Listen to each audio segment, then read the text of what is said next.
अस्सलाम वालेकुम जी, क्या हाल है आप सबका? उम्मीद है आप लोग ठीक होंगे। Welcome back to my channel और आज की वीडियो में मैं आप सबको खुशामदीद कहती हूँ। आज मैं आपके साथ शेयर करूँगी बहुत ही प्यारे खूबसूरत से मेहंदी के आइडियाज़ जो डिफरेंट पैटर्न में डिफरेंट डिज़ाइनिंग के साथ हैं। यहाँ पर आपको फ्रंट हैंड, बैक हैंड और इसके अलावा check pattern mehndi design, jewellery mehndi design की खूबसूरत कलेक्शन मिल जाएगी। इन आइडियाज़ को आप इजीली ब्राइडल्स के लिए, एंगेजमेंट के लिए, इसके अलावा किसी भी फेस्टिवल, इवेंट, त्यौहार, वेडिंग, एंगेजमेंट पर इजीली यूज़ कर सकते हैं। कोई भी डिज़ाइन पसंद आता है आप फ्री स्क्रीनशॉट ले सकते हैं।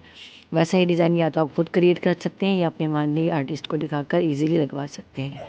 अगर आप मज़ीद आइडियाज़ सीखना चाहते हैं तो मेरे चैनल पर आपको मेहंदी की ह्यूज कलेक्शन मिल जाएगी, नए आइडियाज़ मिल जाएंगे। प्लीज़ मेरे चैनल का विज़िट कीजिएगा। वीडियो को देखते रहिए, एंजॉय करते रहिए।